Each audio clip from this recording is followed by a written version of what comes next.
Ben Simmons came into the NBA as a point forward unicorn, a big who rebounded, defended, and passed like an elite guard. But his career was haunted by one fatal flaw: he couldn't or wouldn't shoot. So imagine that same brilliant playmaking big, except he can actually shoot the ball. That's the pitch on Duke's Cameron Boozer. Today, the Ben Simmons comparison, the jumper that changes everything, and the player Boozer really is. Here's the plan. First, why the Ben Simmons comparison fits. Then the one skill that flips it on its head, the jump shot. Then his own game, the National Player of the Year resume that stands on its own. Then his swing skill and his ceiling. Everything is verified. The comp is analysis. Let's start with the Simmons of it all. This is Game is Culture. If you love prospects broken down past the comps, hit subscribe. We're chasing 1,000. It's free and it helps a ton. Now the Simmons comparison. Why Ben Simmons?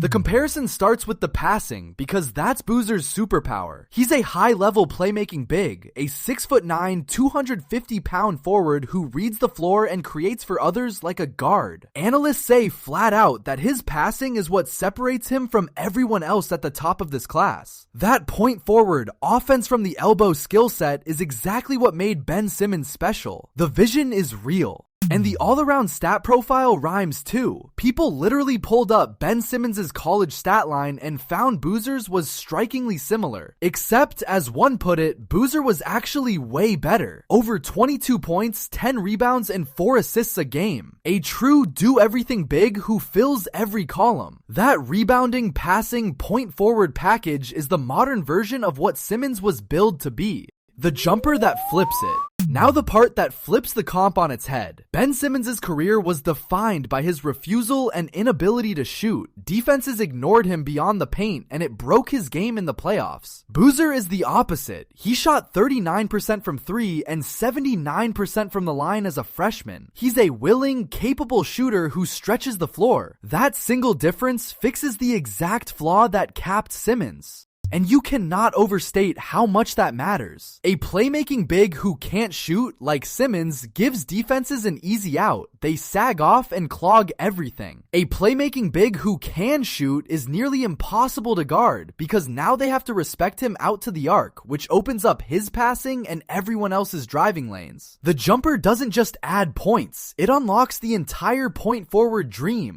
Beyond the comp, his own game. Now stand him on his own, because the resume is staggering. As a Duke freshman, Boozer averaged 22.5 points, over 10 rebounds and 4 assists on 56% shooting, and was named the consensus National Player of the Year, just the second Duke freshman in history to win it. This isn't a projection or a comp, it's one of the greatest freshman seasons college basketball has ever seen. His scoring is more diverse than the Simmons comp suggests. Boozer scores with power inside, finishes through contact, has a real post game, and now stretches out to the three-point line. 56% from the field on real volume, while also drilling threes, is elite efficient scoring at 3 levels. He's not just a passer who happens to score. He's a genuine number 1 scoring option who also happens to pass like a point guard. And he wins. Boozer drives transition with his rebounding and outlet passing. He sets the tone with his motor and IQ. And he carried Duke as a teenager against grown college men. Scouts call him one of the safest prospects in the draft, precisely because he does everything well and has almost no glaring holes. A polished, productive, winning big with this floor is exactly what franchises crave.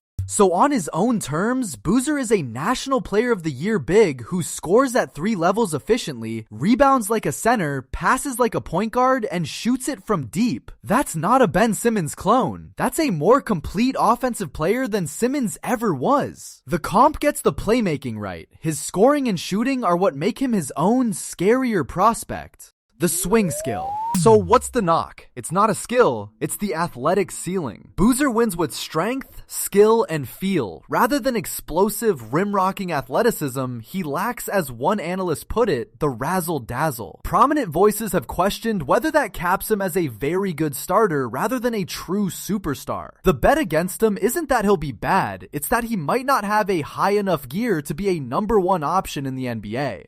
But here's the counter. Skill, size, feel, and shooting age far better than pure athleticism. Players who win with their brain and their touch tend to last and to translate because they don't rely on a vertical that fades. Boozer doesn't need to be a high flyer to be great. He needs to keep doing exactly what he already does at an elite level. I'll take the safest National Player of the Year in the draft over a bouncier question mark.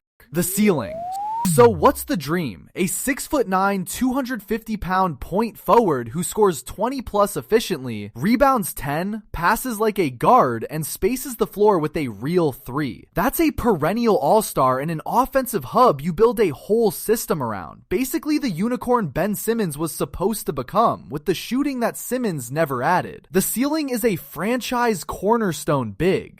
And the floor might be the best in the class. A National Player of the Year with this much skill, feel, and shooting is almost certainly, at minimum, a high-level starter. That combination of an elite floor and a real all-star ceiling with the jump shot already in place is why some experts are adamant he could go as high as number 2 overall. The bust risk here is genuinely low.